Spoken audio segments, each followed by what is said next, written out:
The day of the car accident, my wife was celebrating the birthday of first love. I passed death on the street awaiting rescue, with my ill child in hand. Opening my eyes once more, I had found myself back in my high school years. Blushing from the rear seat, a pure and beautiful girl asked me whether I would want to be her lover. No, such horrible stuff never let me hear it once more. All the second high school students were discussing Alex Alicia's simp had dropped for someone else and neglected to bring Alicia milk for morning reading. Neither did he do her homework during the break. Even if Alicia had a stomachache, he skipped class to get her some warm infant and prepare rose sugar water as normal. He's been following her for practically a year.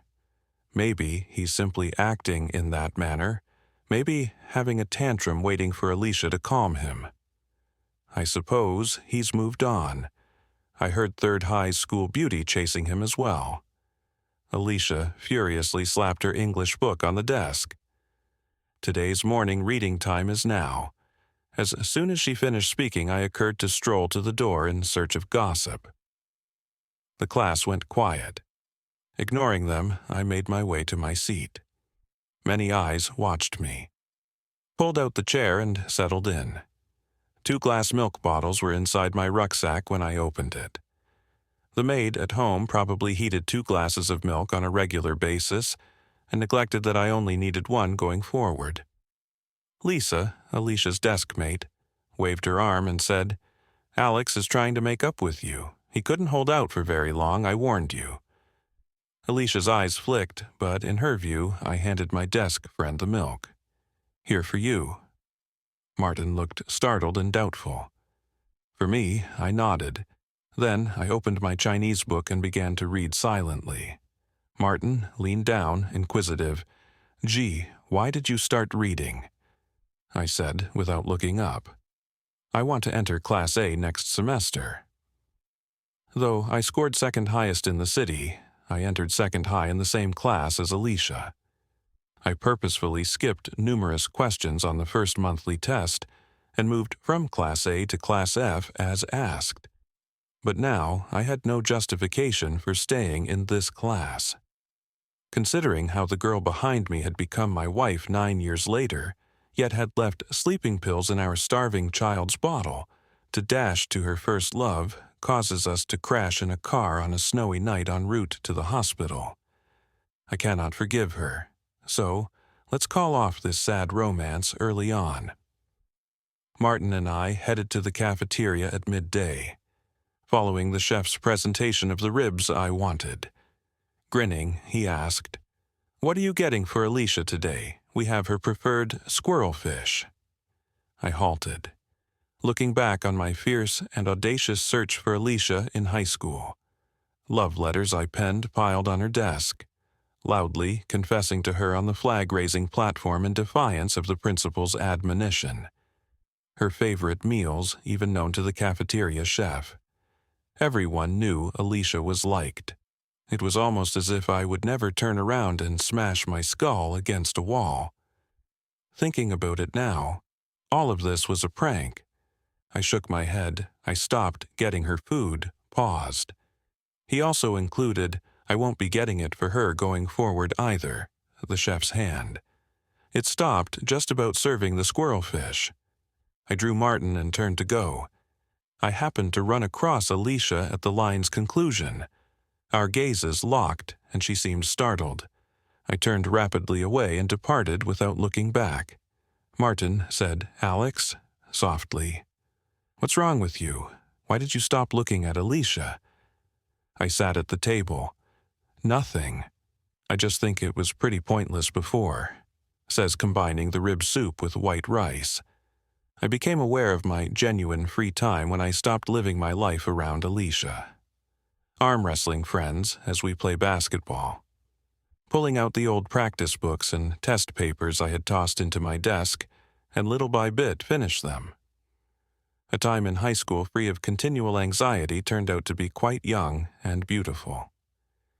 Many days went by like this. Then the dancing competition for our school arrived. To support our friends, the homeroom teacher advised us to visit the playground. From my prior life, I recalled to support the dancing club Alicia was in, I had bought every bloom from the flower stores close by. I even set the petals in line to spell, "Dancers with no boundaries, chase your dreams." The thorns on the flower branches punctured my palms and left wounds. In the end, Alicia's dance team placed highly in the competition, so I still felt it was worth it. Her gaze fixed her colleagues and the honor among all the cheers and congrats. But not me. This time, I claimed to be sick in order to ask the teacher for vacation, and stayed in the classroom by herself to commit English words to memory. Such stupid and ludicrous actions, I never want to perform them once more in this life. Martin returned midway and told me, "Today, Alicia danced her eyes, kept staring at the audience as if looking for someone, totally off her game." Saying that he looked at me once more, "Brother G, could she be looking for you?"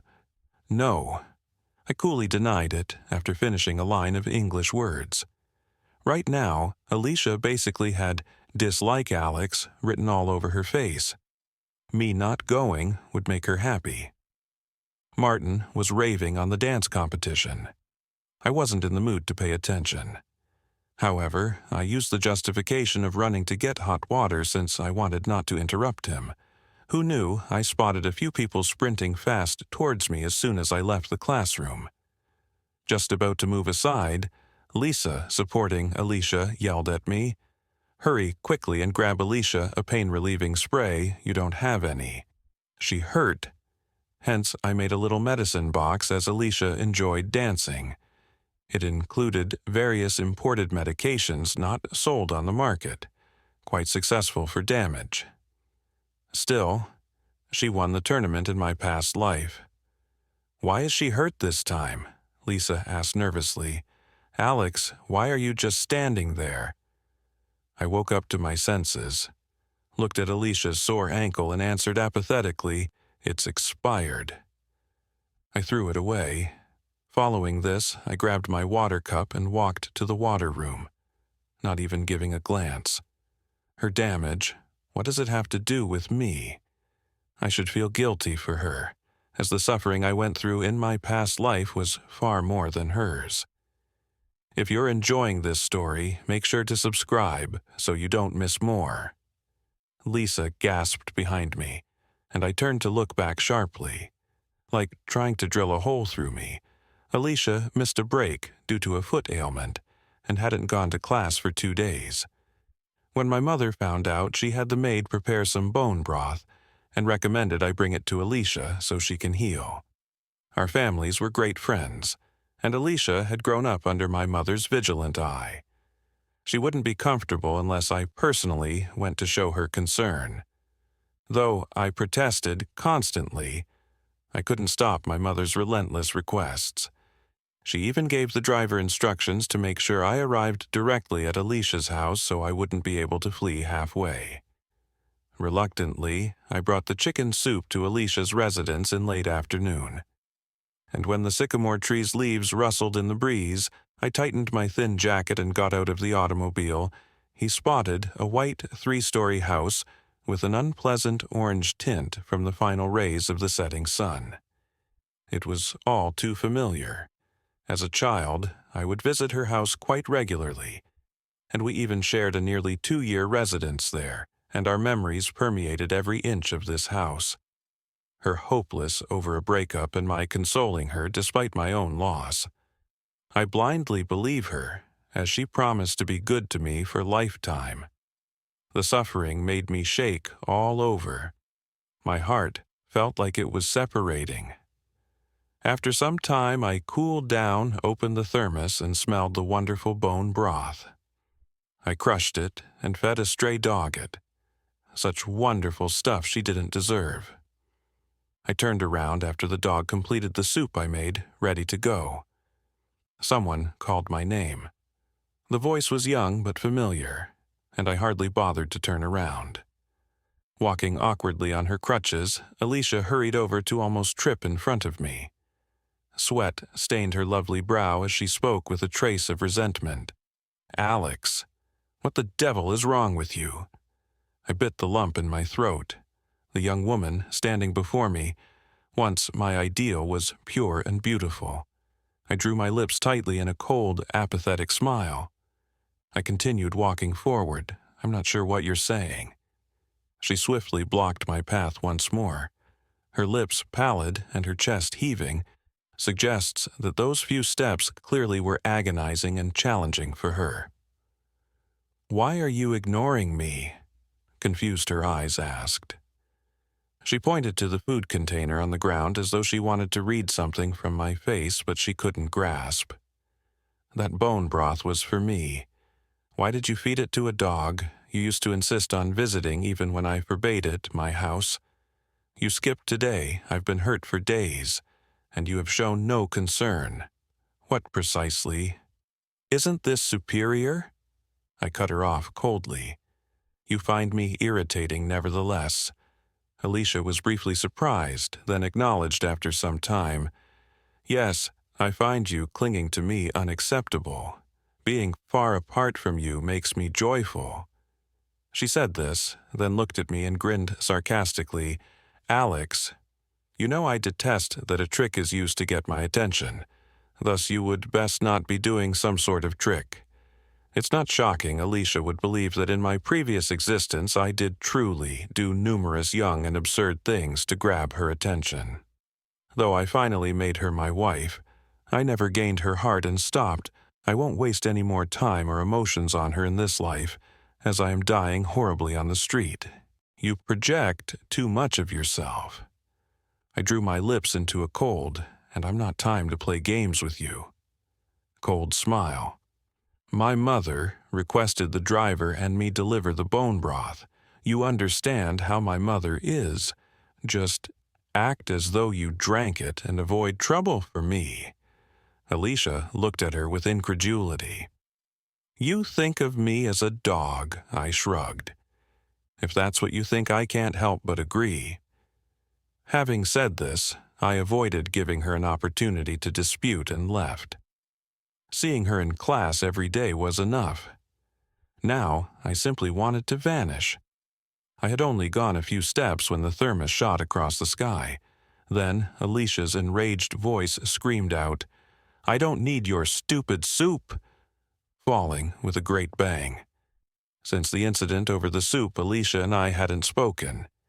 I ceased engaging in any kind of activity connected to her, no longer hanging on to win favor. Rather, I concentrated totally on my studies, intending to go straight back to Class A. I won't see her every day after I get back in Class A. 2 years during the college admission tests, I won't be living in the same city as her. Observing her breakup and reunite with her first love going through ongoing emotional upheaval. I shall flee as far as I can hope never to cross her path once more in this lifetime. But right now, the high school program proved really demanding. I thus urged my mother to look for me a tutor. Among the several applicants, I selected Sophia from Class A, although attending the same grade and institution. Known as a fantastic scholar, she was the top student who had outperformed me on the high school entrance exam. Our first talk was really short. I wished to raise my marks since she said, "Leave it to me." I started getting closer to Sophia fast and went back to Class A. I would save challenging problems I came across and visit Class A to ask her during breaks. After school, I even studied under her at a local fast food restaurant. Methodically, fresh rumors began to spread across Second High. People said I, the fabled simp, had changed goals and was now stalking the brilliant student under the cover of studies. This left Sophia's fanboy unhappy, and one day after school, they blocked me behind the teaching building. "Alex, stay away from Sophia. A Class F bottom feeder like you has no right to be around her." The lad who talked had a buzz cut, a powerful frame and highly developed muscles. From Class C, he evidently was a shot throw athlete.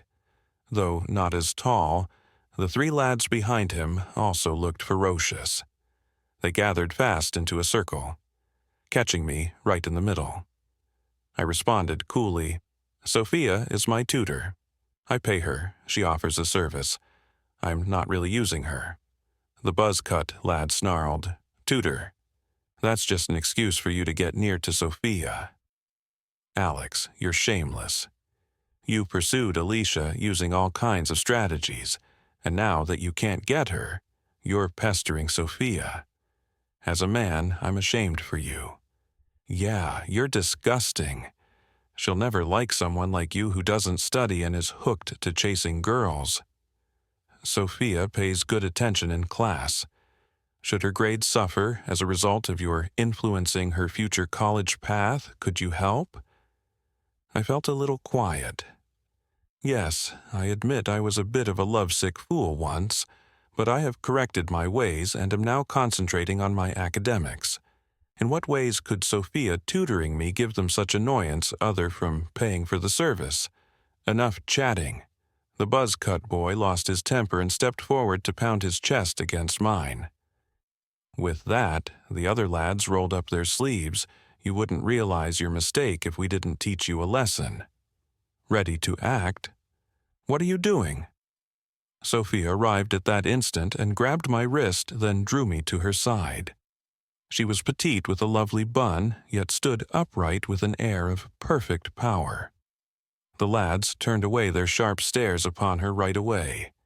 Despite displaying some naive charm, their facial changes were faster than those of a Sichuan opera face. "Sophia, don't let Alex trick you. He merely serves as a playboy. He couldn't find Alicia, therefore right now he is after you. We are doing this for your own benefit. Should this Class F loser interfere with your education? Unlike us who truly love you, what will you do? He just wants to date you." Sure, they label me a playboy, but Sophia cut them off sharply when trying to butter her. What would you do in this situation? Would you forgive or walk away? Let me know in the comments below. "Alex works for me." Her loud voice even startled me. She turned to face me, openly declaring, "I depend on him for my living. Anyone who shuts off my source of income would face my wrath, a middle schooler acting harsh." She swiftly drew me aside. Under their shocked looks, once outside the classroom, she examined me closely, moving my arm this way and that. "Did you suffer?" I shook my head. She let out a relieved, "Good. I will deal with them men. They won't trouble you once more. You won't cease allowing me to tutor you based on this knowing my quiet. Will you? I dare say no one can teach you better than I can." She started to get a little nervous. "I'll take care of your classroom tasks. I'll also get hot water for you till you graduate. You are under my care from now on." She glanced up at me, her eyes shining like grapes, with a lovely lychee smell emanating from her. "Okay, Alex." I couldn't help but grin. Such a petite girl. Where did she find the bravery to defend myself in front of a person almost 6 foot tall? I nodded accordingly. Sophia did, in fact, explain things rather brilliantly. Changing tutors at will would be awkward. She sighed. "From now on, I come to your class, let them talk about me." Sophia visited my class the next day during the long break as we had scheduled the day before. Class A students who were constantly haughty and proud, because of their outstanding marks, seldom spoke with Class F members. Her arrival set the class ablaze right away. Sophia gently moved over to me under the wary eyes of several dozen kids. Instinctively grabbed the pen from my palm and looked at the arithmetic issue I couldn't fix, then rapidly penned the answer on some spare paper. I gave her an admiring thumbs up. A top student is exactly what behind me. Lisa pushed Alicia's arm and murmured, "That's Sophia, the one who has lately become close to Alex." Alicia snorted angrily and turned her head to keep perfecting her makeup, but after only a few seconds she sat up upright and, pouting in annoyance, kicked the leg of my chair hard and muttered, "Alex, You're ruining my sleep." I scowled at her. I had been stealthily observing at the issue, hadn't made a sensible comment. Furthermore, the whole class was boisterous with play and conversation. There were plenty of sounds louder than mine. I therefore disregarded her and carried on talking about the issue with Sophia. A ballpoint pen shot suddenly from behind and landed on my notebook, creating a big black line. Damn it. Alicia reclined back in her chair, and I had just fixed that. Arms crossed with a stubborn attitude. We in Class F accept no Class A visitors. Be reasonable. A top student is not welcome in a bottom of the classroom. That's only arguing. I inhaled deeply and shot back, "Alicia, take medicine if you are unwell. Don't act insane here." Alicia's face darkened totally. Her large eyes were blazing at me. Beside her, Lisa and Martin gasped in shock. I shot her a nasty look, then turned to tidy my books. "Sophia, let's head to the rooftop. Don't mind the crazy." Saying so, I reached for Sophia's hand and left the boisterous classroom silent. As everyone turned to see us, Lisa muttered, "Wow," behind me. Is he indeed with Sophia Alicia? She seemed confused, but said nothing. Because of Alicia's outburst, the extended hiatus was almost over. After school, Sophia and I arranged to study at the milk tea shop. But as nighttime arrived and I was getting ready to go, Alicia showed up at the classroom door. Given her actions over the day, I was ready to ignore her and didn't want to waste words. She stood in front of me obstructed. I responded angrily, "Since I knew you wanted into Class A." "Yes, so what? I'll help you locate a tutor," she added, her voice remarkably soft and kind. "The best one." "No need, I have Sophia," Alicia's attitude sour. Pouting in rage. "What does she know?" I passed her without turning around. My marks started to rise quickly under Sophia's direction. Many little tests produced good results. Still, I remained some distance from going back to Class A. One day, while working on a physics test, Martin returned carrying a bag of goodies. My pen stopped. "We are getting a transfer student. My calculations indicate that he should be there shortly." The class bell rang, exactly like in my previous life. He had become lost on his way to report to Class F, and was struck by a basketball as Alicia guided him into the classroom, hurting his leg. I glanced at Itu Makoto's less than exceptionally attractive face. Though he lacked intelligence, he was opportunistic and manipulative. Such a guy made Alicia disobey her parents' orders, and even rebel by embarking on a hunger strike in order to be her boyfriend. I saw their whole courting process, dating, breaking up, reconciling, and at last splitting apart once more. Back then, I took advantage of her sensitivity. Alicia, severely hurt, drank herself into unconsciousness, and I stayed at her side, supporting her through her smoking habit and sleeplessness. One evening, I laughed when she laughed. I grieved when she cried. She undid my belt after drinking. The next morning, she was bewildered for a long period. I smiled until I cried. I felt my great love would not be in waste before declaring she wanted to marry me. Who knew that behind my back these two went on a date when our child was just 7 months old? I was merely a minor note in their great love narrative. My seat was set before theirs. He thanked her. Alicia shook her head and said it was nothing. She helped him gently seat down. My heart hurt, and I lowered my head fast, tears welling up, almost dropping. I was conceited in my previous life and never gave the average Itu Makoto any thought, but in this world I simply wanted to flee. Sophia came to me after school. "Alex, your favorite oolong tea." It was interesting. Sophia was my teacher. Obviously, I should be the one looking after her, but she always got me wonderful stuff. She said it was to mix relaxation with work to increase study efficiency. I shook my head. Sophia, I would like to sip. We then headed to the night market behind the university, ordered skewers and beer. Since choosing to concentrate on my education every time I visited Sophia, it was for study. Relaxing like this was not very common. Neither of us mentioned during the dinner. Loving the twists? Hit subscribe now for more amazing stories. She ate skewers with great gustfulness. I drank beer with great gustation. Following consumption of food and beverages I could hardly stand, I was rather inebriated. She got right in reaching out to help me. No need, don't be polite. I ate well so I would have the strength to bring you back.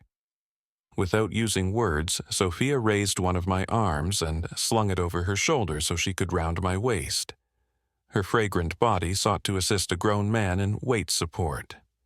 She was quite lovely, hence it hurt me, and started me to want to laugh. Alex tries to find pleasure. She stayed by my side, not talking if I hadn't. After some time, she quietly said, "I just want you to be happy." I led her to help me red eyes. I kept my prior life's events under secret from everyone. Nobody could know how much I was hurting. Though I should despise some people in this life. They had done nothing wrong thus far, and I had no cause to. Sophia cheered me all the way, and I was miserable all the way. I breathed gently when we were barely a block from our house. Sophia, this life I'll be willful, just this once. From now on, none can make me cry. "Alex," said Sophia's voice, "if you want to be intentional, be deliberate. I'll console you. After all, I'm a good student. I don't need to study hard. I thus have plenty of time." A warmth flooded my heart, and I nodded silently.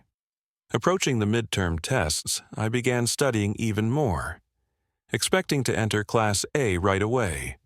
Throwing a paper ball at me, requesting me to pass it to Alicia behind me, Itu Makoto asked me during self-study. I was concentrating on going over the salient features Sophia had noted for me, and this abrupt disturbance bothered me. I recalled in my former life, I too responded in this manner, harboring the strongest resentment toward any lad who tried to approach.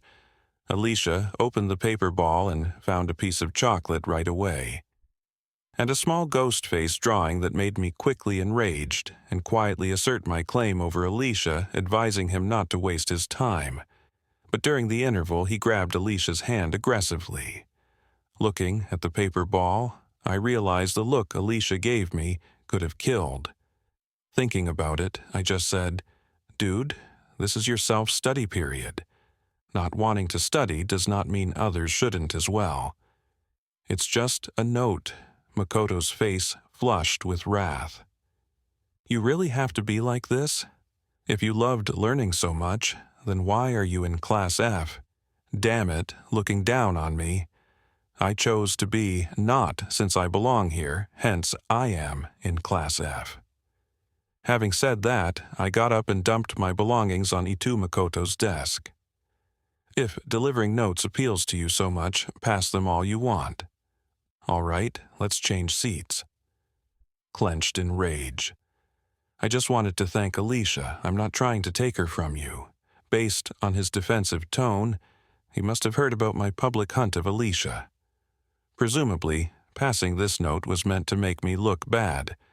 Too bad I no longer gave a damn. It has nothing to do with me. First, you can pursue anybody you want and thank whoever you want. Second, I pulled him up and sat in his seat. You should thank me. Then I presented you a handy opportunity.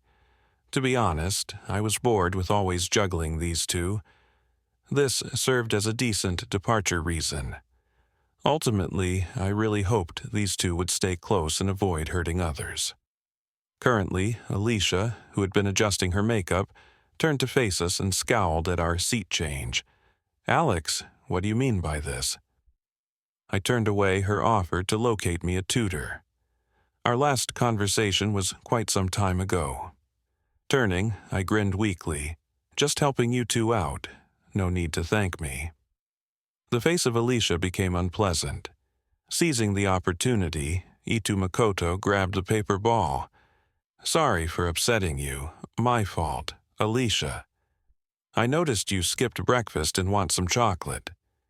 I hate sweets. Alicia, still angry, impatiently slapped the paper ball from his hand. Itu Makoto clenched his hands under covert control. I kept on learning without bothered seeing their daily turmoil. The bell rung, not too far off. Itu Makoto grabbed my cup first, then I reached for some water. Looking innocent, he continued, Alex, I'm sorry for what I said during self-study. Please forgive me. Let me get you some water as an apology. No need. Not letting me get the water implies you won't pardon me. You detest me. My temples throbbed. Conversating with this man was draining. I simply want to be friends. He kept shaking the cup. Don't worry. I'll be quick. Ignoring my protest, he fled. Martin puzzled him. Is he okay? I shrugged, not knowing. About 5 minutes after that, coming back with hot water was Itu Makoto. Alex, here you go. As I went for it, he let go early, purposefully slanted the cup toward him. The bubbling hot water gushed forth. He burned his hand. In agony, Itu Makoto yelled, Alex, I just wanted to be friends. Why won't you pardon me? His yell caught the whole class's attention. Could you believe it? A 16-year-old engaging in immature, dirty games. I used to believe that, despite his weak background and academic achievement, there must be some unidentified beauty in him that made Alicia so profoundly in love with him. But now, seeing this, I was about to lose my cool when Alicia hurried over. What happened? Where did you get burned? Itu Makoto exhibited his red scalded hand. I'm fine. Don't blame Alex. He didn't mean it. To my amazement, she came straight to me, inspecting my hand attentively, and ignored Itu Makoto. Unlike the red of Itu Makoto's, I just had a few red dots on a burned hand. Are you blind? Alicia cried out at Itu Makoto. Can't even hold a cup of hot water properly. Her comments shocked Itu Makoto and me. Alicia pulled me mercilessly to the infirmary. The actual words of the doctor were, if you had come any later. The cuts would have healed. See, Alicia cleared her throat, glancing away. In return, on the way back, we strolled quietly. She spoke just at the classroom, almost here. Alex. Why? A long pause. Switch seats back. Not too far from the door, she added, I take back what I said about hating you. After a moment of uncertainty, she said, My birthday is tomorrow. The whole class will be there. Could you come? I found Alicia on her birthday pregnant.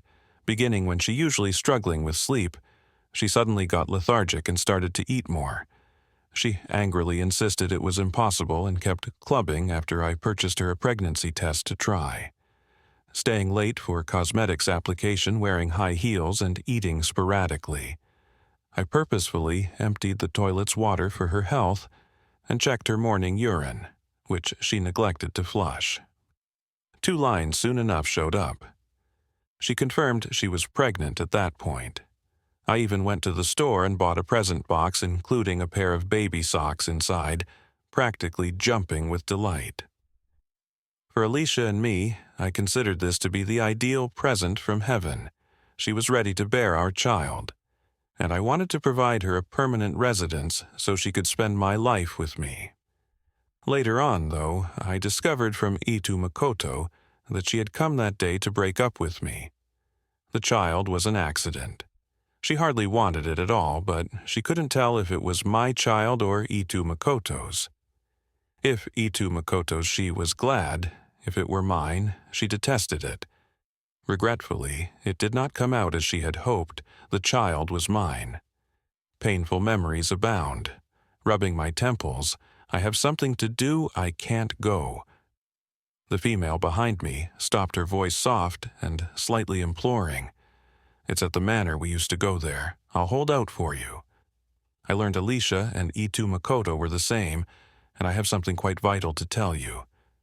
I ignored them and headed straight into the classroom since they didn't grasp human speech. The days passed rapidly, and shortly 2 days later all of my students had Lisa had made a crystal ball. Martin had a bag of birthday presents for Alicia and crispy noodles in an empty box. He sneered at me. Alicia used to bully you. Giving her a bag of crunchy, more than she deserves is noodles. I grinned, then turned to see Itu Makoto stuff a hairpin in a paper bag.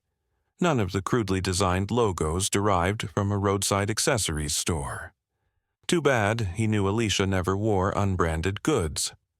I went on with my classes, noted things and worked on my homework till classes ended. Everyone headed to the car Alicia's family had supplied. I avoided the throng and went to an unoccupied area from which to launch a paper airplane from my pocket, then burnt it with a smaller flame. I made the decision to early keep away from poisonous people in this life to minimize losses and lead a happy life. I'm doing fantastic. My future ought to be also perfect. The youngster who perished in an automobile accident and was hated by his own mother had one regret. The paper airplane was fast devoured by the fire. I considered whether I would get an opportunity to fall in. Please come back and be my child, love and marriage in this lifetime. Right now, I am powerful and lucid. This time, I will shield you. I arrived home, cuddled up in bed with a book. Suddenly, it began to pour really heavily outdoors. At midnight, Alicia gave me a call. I put off picking my phone. My mother woke me up in the middle of the night complaining that Alicia was in the yard. I turned to study the wall clock. 3 in the morning it was. The rain continued not to stop. I ventured outdoors. Standing in the drizzle, her hair stayed to her face. Her eyes gleamed with a film of perspiration. Her opening words were, "Why didn't you come?" Not wishing to come near, I stood 5 or 6 steps away under an umbrella. I never mentioned I would come. The umbrella was small and I didn't want to share it with her. Closing her eyes, Alicia inhaled, "Fine, it doesn't matter." She opened her eyes, turned to grab a cake from the car, then carried it to me. I waited for you to blow out the candles. I stayed still, watching the rain fall from her hair. Her lips turned blue with cold. I didn't, however, feel any sympathy. She saw the coldness in mine when our eyes locked. Her smile faded and she sighed. "Alex, can't you just give in? Kindly, please acknowledge me and show some pity. Look at me not like that." My gaze locked on the cake she held. I used to be always the busiest on her birthday in the past. Choosing presents, preparing the cake, writing notes for decoration of the location. I never anticipated anything in exchange. Neither did I wish to blow out the candles with her. Her happiness was all I desired. Why this Alicia, I'm not sure, began to show me concern in this life abruptly. But late love is not worth what grass is worth. I no longer gave a damn. "Alicia, I don't like you anymore. Do you understand? Apart from not liking you, I also do not want to be friends with you." Her eyes became blank from my words. What? I changed seats to avoid you with Itu Makoto. I want to enter Class A so I can be far from your. I used to find you disturbing as well as pleasing. I changed and I saw my error. Alicia shook her head quite forcefully. "No, Alex, I like you from the minute you disregarded me. I wanted you to come to my birthday celebration so you could tell me I made a mistake. I created 3,000 words of a love letter using flowers and pyrotechnics. Late, too late. Perhaps I simply am too exacting in revenge. One heartbreak was enough to teach me. Alicia, let's finish it here. Don't come to me anymore. Our ties end here. Right now." The rain hammered on the umbrella. I turned without thinking and headed back inside. This time, I was quite frugal. I didn't even leave her the inexpensive umbrella. The midterm exam results arrived fast. I made it to the top 10 for the university and was duly recognized on the honor roll, returning to Class A. The day I packed, Martin hugged me sobbing, "Brother G, I shall really be missing you. We won't see each other as regularly once you enter Class A." I softly tapped his shoulder. "I'll come back often to see you. You should work hard too. If you enter Class A, we could once more be desk mates." Martin moaned, "You might as well kill me now." Lisa handed me a notebook expecting I would work hard and grow daily, turning into the pride of Class F. Many other friends who had participated with me also spoke some remarks, handed me some little mementos and some nibbles. Following bidding farewell to every one of them, I got ready to leave with a rucksack. Silent till now, Alicia walked over to see me off. "No need," I said, declining. Alicia's hand that she was reaching froze strangely.